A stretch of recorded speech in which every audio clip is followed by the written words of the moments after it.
Olá, seja bem-vindo.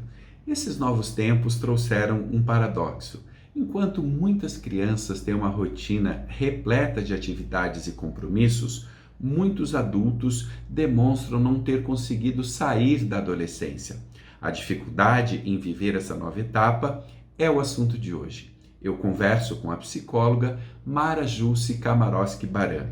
Ela é especialista em educação e inclusão e fala conosco de Foz do Iguaçu. Tudo bem, Mara? Olá, tudo bem, Denilson? Obrigado pela disponibilidade.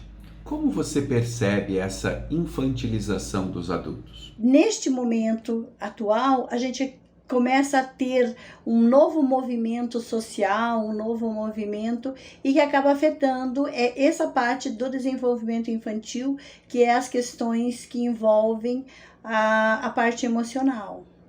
Essa dificuldade é algo que ocorre também nas outras fases do desenvolvimento? O desenvolvimento emocional, ele tem uma característica que envolve muito essa troca de afetos que acontece no ambiente e na cultura que esse indivíduo está. Então, ele é sequencial, né? A gente entende como sequencial.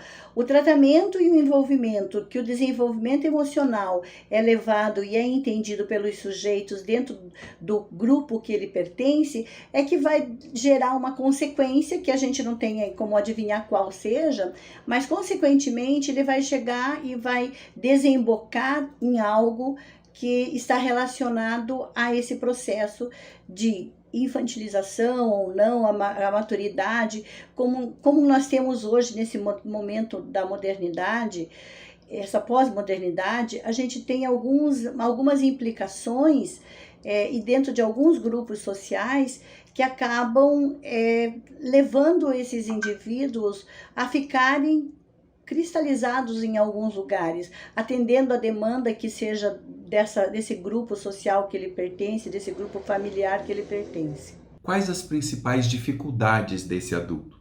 Quando a gente trabalha com a infância, a gente vê muitas crianças que, a princípio, esse corte que os adultos não conseguem dar, tornando ele capaz de vestir-se, sabe, banhar-se sozinho, alimentar-se sozinho, achar que eles estão fazendo por essa criança, né?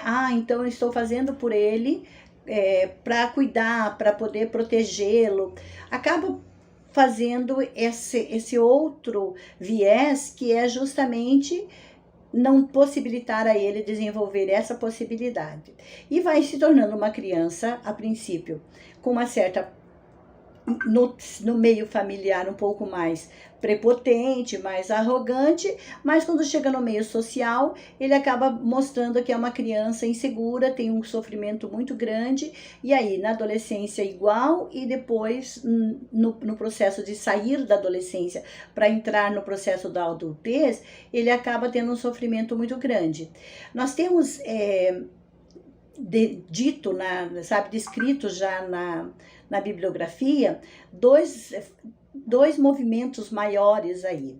Um deles já foi descrito lá já desde a década de 90, mais ou menos, que é a síndrome do Peter Pan, que é a criança não deseja crescer. Daquela fábula da historinha do Peter Pan, e a criança fica nesse núcleo e não consegue sair, certo? Para o movimento da Andy, lá do Peter Pan, de se tornar adulta, de cumprir com os papéis que a sociedade toda pede a ela, né, da pessoa, de se tornar-se adulto responsável por ela.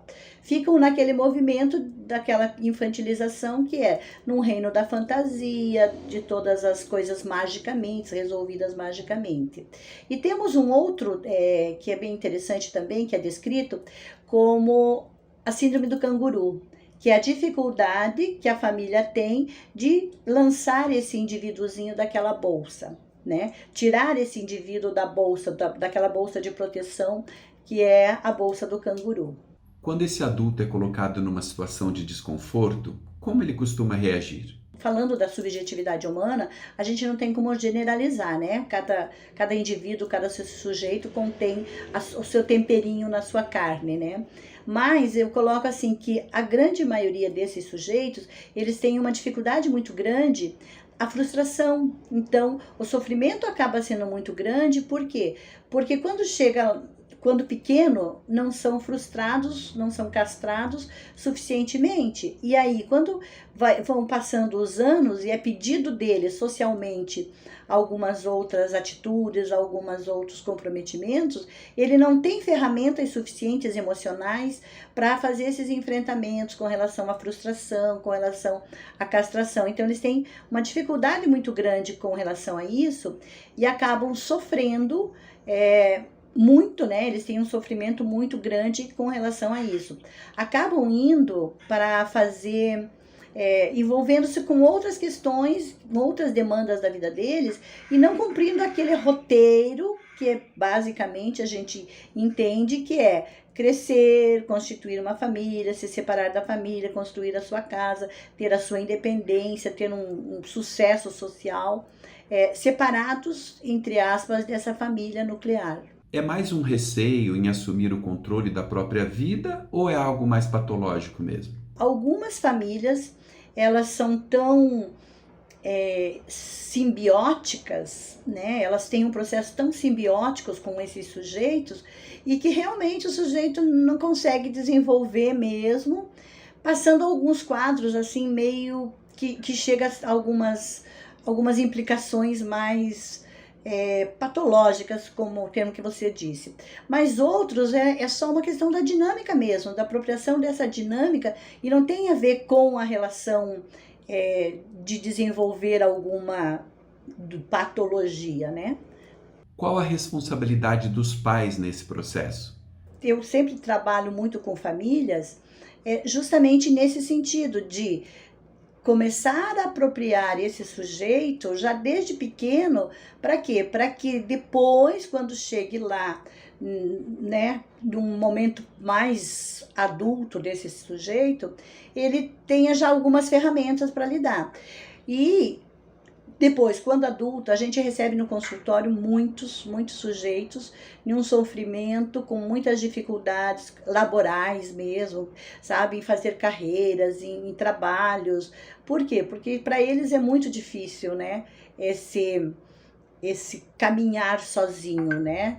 Quem deveria procurar ajuda? Os pais, o adulto ou os três juntos? Nós temos hoje muitos jovens que acabam fazendo uma formação universitária, mas eles não sabem o que fazer depois com essa formação.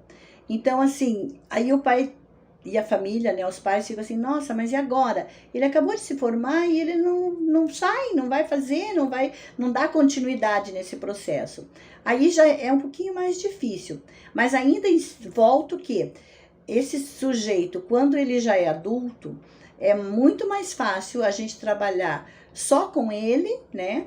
Por quê? Porque daí é a escolha própria dele, daí é ele buscar e desenvolver as ferramentas, a potencialidade, pegar o seu potencial, pegar a sua potência e trabalhar em cima disso.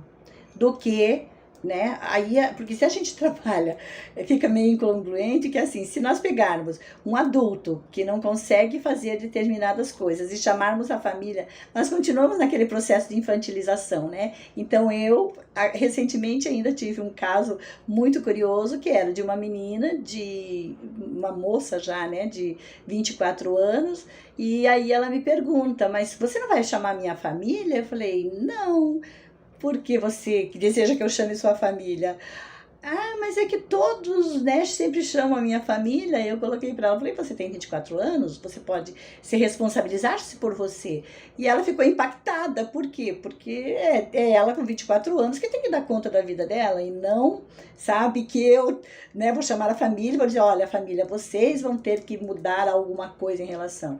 Nessa idade é ela que tem que se responsabilizar e pronto, a mudança só cabe a ela, né? Mara, obrigado pela entrevista. Olha, eu que agradeço, né, essa possibilidade de a gente falar, eu que agradeço, sabe, essa abertura que nós temos de poder refletir junto com toda a comunidade, para quê? Para que a gente possa, né, melhorar todo esse sistema sociofamiliar que a gente tem e diminuir o sofrimento humano, porque essas pessoas sofrem e sofrem muito.